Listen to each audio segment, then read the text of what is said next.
লাম নাকু মিনাল মুসাল্লিন। এক নম্বর কারণ হলো তারা নামাজ পড়ে নাই। দুই নম্বর কারণ হলো ওয়ালাম নাকু নুতঈমুল মিসকিন, তারা মিসকিনদেরকে খাবার দেয় নাই, অসহায়দেরকে, ইতিমদেরকে, গরিবদেরকে তারা খাবার দেয় নাই। তিন নম্বর আল্লাহ বলেন কুন্না নাখুদু মাল খাইদিন। আর সমাজে এক শ্রেণী মানুষ আছে, এর দোষ এর কাছে, এর দোষ এর কাছে ঘুরে না, সমালোচনা করে, মানুষের দোষ তালাশ করে। আল্লাহ বলেন তিন নম্বর কুন্না নাখুদু মাল খাইদিন, যারা সমালোচনা করে, অশ্লীল কাজ করে, তাদেরকে আল্লাহ জান্নাত দিবে না। চার নম্বর ওয়াকুন্না নুকাদ্দিবু বিয়াউমিদ্দিন, আল্লাহ চার নম্বর বলেন যারা কিয়ামত দিবসকে অস্বীকার করে।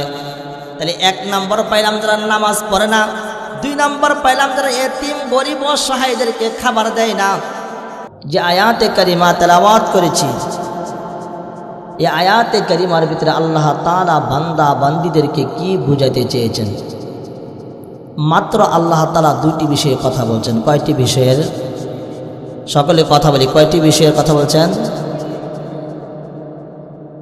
আল্লাহ তাআলা বলেন দুইটি বিষয়ের আমল, তোমরা যদি আমল করতে পারো তাহলে তোমাদেরকে তৃতীয় পুরস্কার দিব। কানাত লাহুম জান্নাতুল ফিরদাউসি নুজুলা, ও জান্নাতে ফিরদাউসে তোমাদেরকে মেহমান বানিয়ে নিয়ে বলুন সুবহানাল্লাহ। তাহলে দুনিয়াতে আমরা চলতে যাই, বিভিন্ন জায়গার মানুষের সাথে সাক্ষাৎ হয়, কথাবার্তা হয়, সকলেরই একই দাবি, মৃত্যুর পর যেন জান্নাত যেন যাইতে পারি। ঠিক কিনা বলেন? সকলেরই একই দাবি, আমাদের জান্নাতের আশা, জান্নাত পাওয়ার কামনা আমাদের সকলেরই। যে এক উক্ত নামাজও পড়ে না, তারও আশা যেন মৃত্যুর পরে যেন জান্নাত যাইতে পারি। যে সারা বছর কোনোদিন নামাজ পড়ে না, ঈদের দুই ঈদের নামাজ পড়ে, তারও আশা যেন মৃত্যুর পর জান্নাতে যাইতে পারে। রাস্তায় দেখবেন বিভিন্ন মানুষ পাগলের মতন ঘোরাফেরা করে, তারাও বলে হুজুর দোয়া করি আর মৃত্যুর পর যেন জান্নাত যাইতে পারে। তাহলে জান্নাত যদি যাইতে চাই তাহলে সকলেরই একই আশা, একই আবেগ যেন জান্নাত যাইতে পারে। তাহলে আল্লাহ তাআলা কি বলেন? ইন্নাল্লাযীনা আমানু ওয়া আমিলুস সালিহাতি কানাত লাহুম জান্নাতুল ফিরদাউসি নুজুলা। আল্লাহ তাআলা বলেন এক নম্বর হলো তোমার ঈমান আনতে হবে। বলেন কি আনতে হবে? আল্লাহ বলেন এক নম্বর তোমার ঈমান আনতে হবে, দুই নম্বর তোমার নেক কাজ করতে হবে। পৃথিবীতে অসংখ্য মানুষ রয়েছে, অসংখ্য ধর্মের মানুষ রয়েছে, কিন্তু মুহতারাম হাজরিন বাবাজিরা, অসংখ্য ধর্মের মানুষগুলোর ভিতরে আমরা ঈমান নামক মহাদৌলত খুঁজে পাই না। এমনকি আমরা নামে নামে মুসলমান, আমাদের দ্বারা অসংখ্য শিরকির কাজ হয় কিনা বলেন? অসংখ্য মন্দ কাজ হয়ে যায়, অথচ আমাদের ঈমান কোন দিক দিয়ে ছুটে যায় আমরা নিজেরাও খুঁজ পাই না। আল্লাহ জান্নাত বলেছেন ইন্নাল্লাযীনা আমানু, তোমরা ঈমান আনো, ঈমান আনো। তাহলে বাবাজিরা অনেক মানুষ আছে ঈমান না আনার কারণে তারা জাহান্নামে গিয়েছে। আপনাদেরকে একটা নারীর উদাহরণ দেই।